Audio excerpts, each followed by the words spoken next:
Have you ever wondered how Java's object-oriented paradigm works? In the heart of Java, two pivotal concepts emerge: classes and objects. The object-oriented paradigm is a programming model organized around objects rather than actions, and data rather than logic. It's like a blueprint, a template, if you will, that allows us to create real-world entities in our digital universe. Speaking of real-world entities, let's consider a dog. A dog has a name, a breed, and behaviors like barking or wagging its tail. In Java, this dog would be an object, an instance of a class. Much like our dog, software objects have states stored in fields and behaviors exhibited through methods. And just like in the real world, there's communication between these objects, offering us a structured approach to programming.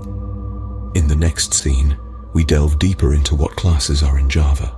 Classes in Java act as blueprints for objects, defining their structure. They are essentially templates that guide the creation and functionality of objects. Now, what makes up a class? There are three key components: variables, methods, and constructors. Variables can be local, instance, or class variables.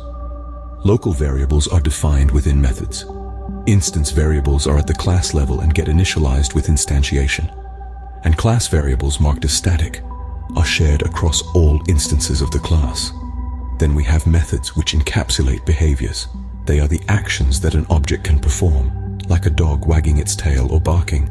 Lastly, there are constructors. These are invoked during the creation of an object, and they initialize instances. They play a crucial role in setting up new objects. These components combine to define the structure of an object, giving it its state and behaviors. Next, we'll understand the role of constructors in Java. Constructors in Java play a crucial role in initializing objects. Think of constructors as the welcoming committee when a new object is created. They're special methods sharing the same name as their class, and their primary job is to initialize the state of an object. The compiler provides a default constructor if we don't explicitly define one. Now here's a twist. Constructors can take various forms, allowing us to initialize objects in different ways. This feature, known as constructor overloading, provides flexibility in object creation. Another intriguing aspect of constructors is their role in singleton classes. A singleton class restricts object creation to a single instance.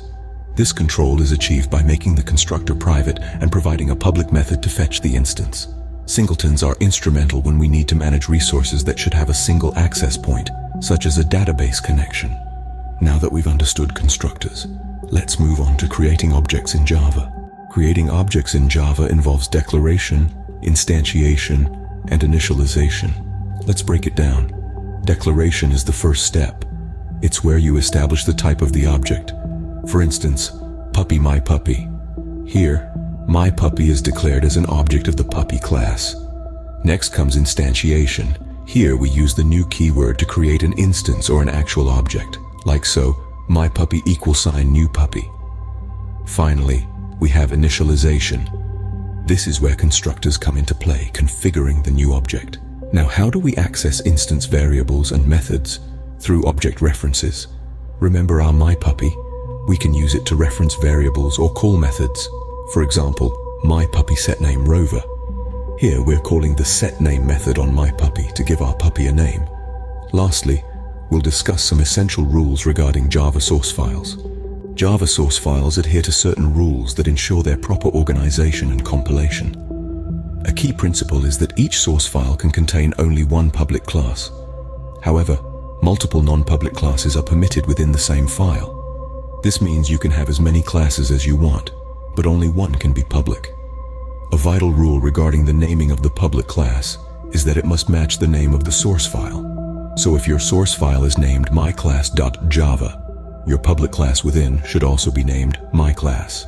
This aids in maintaining a clear and organized structure within your code base. Regarding packages and import statements, these should be placed at the beginning of your source file, before any class or interface definitions. Packages represent the directory structure where your source files reside, while import statements allow you to use classes and interfaces defined elsewhere. By understanding classes and objects in Java, developers can model real-world entities, fostering structured, modular, and reusable code.